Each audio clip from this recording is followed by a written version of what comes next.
Hello, welcome to the 8th episode of the Barebones for the Practical PM series. In this series, we pick up concepts that are important to product managers, cut through the fluff, and get to the essence of it. Today, we are going to talk about something that product managers talk about and hear about a lot: user centricity. Job descriptions are full of it. The resumes of aspiring product managers are full of it. And when I interview aspiring product managers, user experience is their go to answer for something that they can't justify otherwise. Given my sarcastic tone, am I implying that user centricity is not important? Not at all. What I want to drive at is that, like many jargons in the business world, user centricity is often used without a proper understanding of what it really is. How would you define user centricity? If it means doing what user wants, all the e-commerce companies would be selling everything at zero price. And all the SaaS products will have a free plan that pretty much serves everybody so that nobody really needs to pay.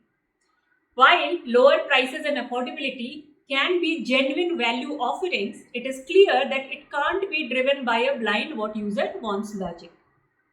Price is not a great example, you may say. Sure.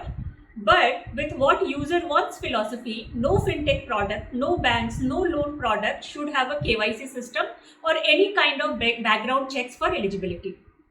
No user wants that. The user centricity in this case will drive you in deep legal troubles and also possibly eat up your business by giving loans to people who can't repay and giving accounts to people who will launder money or run scams using it. This is perhaps also too in your face example. So let us come to a more subtle, more difficult to judge example regarding product features. Say your product is a cloud-based SaaS product and some enterprise customers want on-premise deployment. Wouldn't user centricity dictate that you give them the on-premise deployment?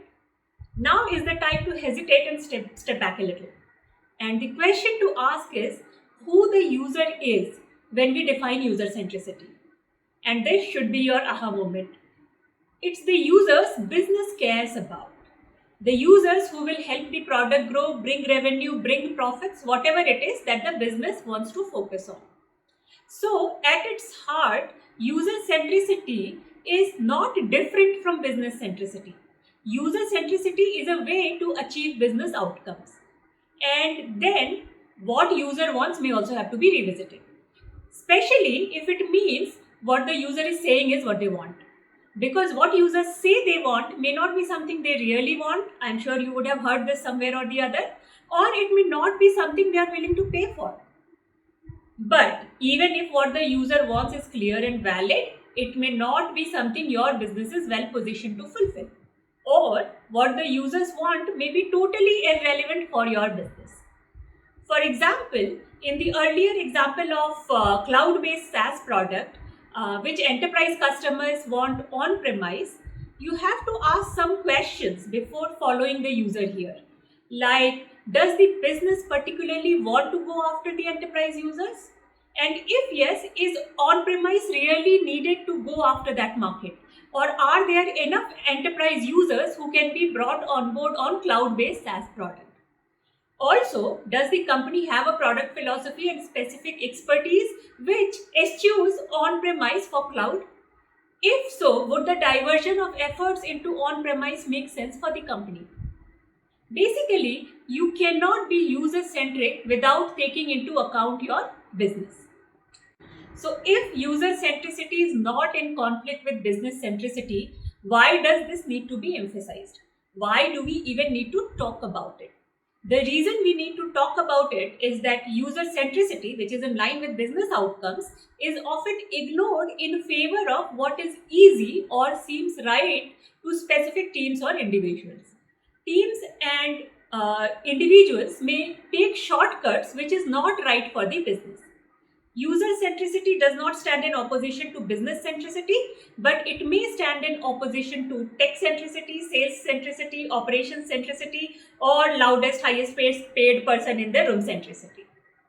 Suppose Suppose sales over-promises in order to achieve their target, and later the product cannot deliver it, and hence the user is outraged and will bring bad word of mouth to the company. Then that is sales not being user-centric, instead they are being short-term target-centric, and in the process doing damage to the business. Similarly, sales pushing for an on-premise version of your product because they have gotten a lead for that when the business doesn't want to go there is once again not being user-centric in the way that it matters. Suppose that product needs users to provide some information and take some complicated decisions during onboarding. And tech decided that the easiest thing for them to do is to build a huge form which users are simply not able to navigate instead of going for a proper guided wizard. Then that is lack of user centricity on the part of tech team.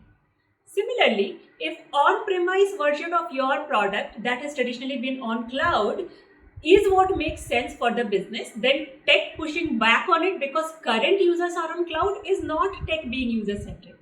If on-premise users matter to business, then they have to be the ones user centricity focuses on. Apart from moderating specific team or individual shortcuts, user centricity also stands in opposition to the biases and whims of teams and people. That is, when people assume that what they like is indeed what is user-centric. Many a times people tend to spend enormous time and resources for their pet projects and features which the users of the product may not even care about. Any practicing product manager would know how easy it is to get inundated with feature requests and expensive time-consuming projects in the name of better user experience. And how often it is impossible to cut out certain existing features which are consuming resources and maintenance because it is really difficult to get everyone to accept that users don't care about it. So to summarize, number one, user centricity is business centricity. It is not opposed to it. Number two, which users matter for user centricity has to be guided by business objectives. It may change as business objectives change, of course. Number three, what user wants is important only from the users who matter to the business and only those wants that make sense for the business. Your users and you yourself may want to end all evils in the world, but if that's not your business, unfortunately, that's not what you do for your users through your product. And number four, user centricity is important to counter biases, whims, and tendencies to take shortcuts by teams and individuals within the organization. So next time, be very aware of what you are pushing in the name of user centricity. And also remember to ask the right questions when someone else talks of user centricity. That is all for now. Hope this was helpful. Do tune in to the upcoming episodes as well. Thank you.